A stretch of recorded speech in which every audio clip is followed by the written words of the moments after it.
తెలుగు జాతి మొత్తం ఆరాధించే ఏకైక వ్యక్తి నందమూరి తారక రామారావు గారు. చరిత్ర ఉన్నంత వరకు తెలుగువారి గుండెల్లో శాశ్వతంగా ఉండబోయే వ్యక్తి ఎన్టీఆర్ అని మరొకసారి మీ అందరికీ విజ్ఞప్తి చేస్తున్నాను. ఎన్టీఆర్ జయంతి అంటే తెలుగు జాతికే పండుగ రోజు, ప్రతి ఒక్కరూ స్మరించుకునే రోజు. ఒక సాధారణ ప్రభుత్వ ఉద్యోగిగా ప్రారంభించి సినీ చరిత్రలో ఎదగడం, ప్రజల కోసం పార్టీ పెట్టి ముఖ్యమంత్రి కావడం ఆయనకే సాధ్యమైంది. మళ్ళీ ఇది సాధించాలంటే తిరిగి ఎన్టీఆర్ పుడితే తప్ప ఎవరికీ సాధ్యం కాదని మరొకసారి విజ్ఞప్తి చేస్తున్నా. స్వీయ క్రమశిక్షణ, నీతి, నిజాయితీ, పట్టుదల ఆయన విధానం. పాలు అమ్ముతూ చదువుకున్న, ప్రభుత్వ ఉద్యోగం చేసిన, సినిమాల్లో నటించిన, రాజకీయాల్లోకి వచ్చిన ఆత్మ గౌరవాన్ని, ఆత్మాభిమానాన్ని ఎప్పుడూ వీడలేదు. ఒక సామాన్య రైతు బిడ్డగా పుట్టి 45 సంవత్సరాలు వెండి తెర అంటే మనందరం గుర్తుపెట్టుకోవాలి, ఏ పాత్ర వేసినా అది ఎన్టీఆర్కే చెల్లుతుంది. ఇంకా రాబోయే రోజుల్లో అలాంటి పాత్రలు వేయాలంటే మళ్ళా ఎన్టీఆర్ పుట్టాల తప్ప వేరే వాళ్ళకి అసాధ్యం. 13 సంవత్సరాలు రాజకీయ జీవితం. మనందరం అనుకుంటాం 5 ఏళ్ళు ఇస్తే 5 ఏళ్ళు కూడా మీరందరూ ఆలోచించి ఏం చేశామని అడిగితే తడుముకుంటాం. 13 సంవత్సరాల రాజకీయ జీవితంలో అద్వితీయమైనటువంటి ఒక హిస్టారికల్ చరిత్ర సృష్టించిన వ్యక్తి ఎన్టీఆర్. అందుకే ఎన్టీఆర్ పేరు తలుచుకుంటే చాలు నరాల్లో ఉత్తేజం వస్తుంది, ఆత్మవిశ్వాసం వస్తుంది, పట్టుదల వస్తుంది. ఎవరైనా ఎన్టీఆర్ విగ్రహాన్ని చూసి ఒకసారి సంకల్పం చేస్తే మీకు తిరుగు ఉండదని మరొకసారి మీ అందరికీ విజ్ఞప్తి చేస్తున్నా. దేశ రాజకీయాల్లో అంతటి ఆకర్షణ కలిగిన నాయకుడు ఇప్పటికీ లేడు. ప్రజలపై ప్రేమాభిమానాలు, అవినీతి రాజకీయాలను కడిగి పారాయాలన్న పట్టుదల ఆయన రాజకీయాల్లోకి వచ్చే పరిస్థితి వచ్చింది. ఒక్క సంఘటన గుర్తుపెట్టుకోవాలి. ఆయన మొదటి ఉద్యోగం సబ్ రిజిస్ట్రార్. ఆ రోజు అవినీతిలో రిజిస్ట్రార్లు అంటే ఇప్పుడు కూడా ప్రాబ్లం ఉంది మనందరికీ, కానీ ఆ రోజు ఒక సబ్ రిజిస్ట్రార్గా ఆయనకు వచ్చిన అనుభవాన్ని గుర్తుపెట్టుకొని ఈ ఉద్యోగం నాకొద్దని ఉద్యోగానికి రాజీనామా చేసి నీతి నిజాయితీగా సినిమాల్లోకి వచ్చాడు. పార్టీ పెట్టి 9 నెలలు. ఇంతవరకు చరిత్రలో ఎవరికి సాధ్యం కాలేదు. 9 నెలల్లో పార్టీ పెట్టి ముఖ్యమంత్రి అయ్యారు.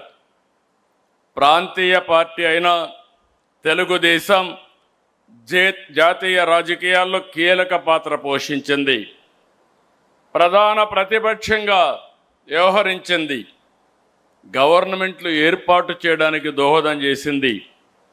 ఎన్టీఆర్ అంటే పేదవాడికి భరోసా, రైతుకు నేస్తం, బడుగు బలహీన వర్గాలకు ధైర్యం, యువతకు భవిష్యత్తు, మహిళలకు అండ, కార్మికులకు అభయం, అన్ని వర్గాలు కీర్తించే ఏకైక నాయకుడు ఎన్టీఆర్. సమాజమే దేవాలయం, ప్రజలే దేవుళ్ళనేది పార్టీ సిద్ధాంతంగా మార్చారు. ఇప్పుడే కాదు, భవిష్యత్తులో కూడా ఇది మనందరికీ ఆదర్శం, ఇది ఒక సిద్ధాంతం అని చెప్పి కూడా నేను మీకు తెలియజేస్తున్నా. పార్టీ పసుపు జెండా అంటే తెలుగువారి ఆత్మగౌరవం, తెలుగు ప్రజల్లో ఆత్మవిశ్వాసం. పసుపు జెండా అంటే ఆడబిడ్డలకు అండ, రైతన్నల ధైర్యం, యువతకు భరోసా. పసుపు జెండా అంటే తెలుగు ప్రజల నమ్మకం, భవిష్యత్, భరోసా. అందుకే మిమ్మల్ని అందరినీ కోరుతున్నా, ఈ పవిత్రమైన రోజున ఆయన ఆశయాలకు అంకితమై ఇది భావితరాలకు శాశ్వతంగా మనం ముందుకు తీసుకుపోవాల్సిన బాధ్యత ఉంది. ఆయన సిద్ధాంతాలని భావితరాలకు అందించాల్సిన బాధ్యత మన మీద ఉందని చెప్పి కూడా నేను మీకు తెలియజేస్తున్నా. 83లో ఎలా అయితే యువతకు విద్యావంతులకు అవకాశం ఇచ్చారు, అదే మనం ఈరోజు చేస్తున్నాం. మొన్న ఎన్నికల్లో 65 మంది చదువుకున్న వాళ్ళకి సీట్లు ఇచ్చాం, 23 మందికి మహిళలకు సీట్లు ఇచ్చాం. యువత, మహిళలకు అందలం అనేది మన పార్టీ ఆశయాల్లోనే ఉంది. మరో 40 సంవత్సరాలకు సరిపోయే నాయకత్వాన్ని ఇవ్వడం కోసం మనం ముందుకు పోతున్నాం. నిన్నే వర్కింగ్ పార్టీ ప్రెసిడెంట్ గారు కేంద్రంలో 33% మహిళలకు సీట్లు ఇస్తే పోరాడదాం, ఇవ్వకపోతే మనమే ఇచ్చే దిశగా తీర్మానం పాస్ చేసే పరిస్థితికి ప్రతిపాదించారు.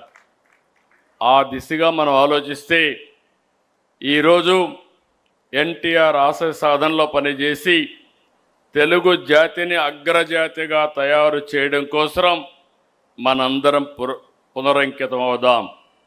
ఇలాంటి శుభ సందర్భంలో మనం ఇంత మునుపు కూడా చెప్పాం, మళ్ళీ ఒకసారి కేంద్రాన్ని కోరుతున్నాం. ఈ ఎన్టీఆర్ అంటే తెలుగు జాతికి ఒక సెంటిమెంటు.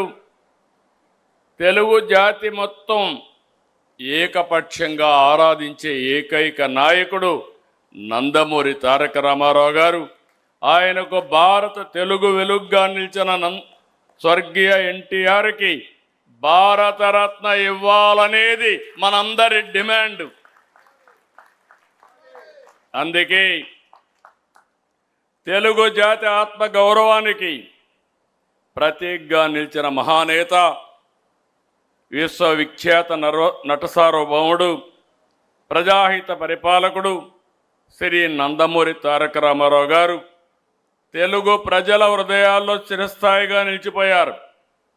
కళారంగంలో అపారమైన ఖ్యాతిని సంపాదించి అనంతరం రాజకీయ రంగంలో ప్రవేశించి సామాన్య ప్రజల సంక్షేమాన్ని లక్ష్యంగా చేసుకుని ప్రజాపాలన కొత్త దిశానిర్దేశం చేశారు. తెలుగు జాతికి విశ్వ ఖ్యాతి తీసుకొచ్చిన ఎన్టీఆర్ గారు బడుగు బలహీన వర్గాల అభ్యున్నతి కోసం ఎనలేని కృషి చేసి ప్రజల మనస్సులో చిరస్మరణీయంగా స్థానం సంపాదించారు. తెలుగు వారి ఆత్మగౌరవ నినాదంతో తెలుగు ప్రజల ఐక్యత కోసం బలోపేతం చేసి దేశ రాజకీయాల్లో ప్రాంతీయ పార్టీలకు గౌరవప్రద స్థానం తీసుకొచ్చిన మహోన్నత నాయకుడు శ్రీ ఎన్టీఆర్. భారత రాజకీయ చరిత్రలో ఆయన సేవలు విశిష్టమైనవి, అపూర్వమైనవి. అందువల్ల తెలుగు ప్రజల మనోభావాలను గౌరవిస్తూ దేశానికి, తెలుగు జాతికి ఆయన చేసిన విశిష్ట సేవలను గుర్తించి భారత ప్రభుత్వం స్వర్గీయ నందమూరి తారక రామారావు గారికి దేశ అత్యున్నత పౌర పురస్కారం భారతరత్నను ప్రకటించాలని ఈ మహానాడు ఏకగ్రీవంగా తీర్మానిస్తుంది. ఇది మనందరి ఆకాంక్ష కాకుండా ప్రతి తెలుగువాడి ఆకాంక్ష, తెలుగువాడి కోరిక. ఈరోజు మీరు ఒక్కసారి చూస్తే దేశ రాజకీయాల్లోనే పెను మార్పులకు నాంది పలికిన వ్యక్తి మళ్ళీ ఒకసారి ఏకగ్రీవంగా రాష్ట్రం మొత్తం మనం కోరుకుంటున్నాం, పార్టీ అంతా కోరుకుంటున్నారు. మీరందరూ కూడా దీన్ని ముక్త కంఠంతో ఏకగ్రీవంగా ఇక్కడుండే వాళ్లే కాకుండా ఎవరైతే ఈరోజు క్లస్టర్ స్థాయిలో ఉండే వాళ్ళు కూడా లేచి నిలబడుకొని గట్టిగా ఏకగ్రీవంగా ఆమోదించాల్సిందిగా మిమ్మల్ని అందరినీ కోరుతున్నాం.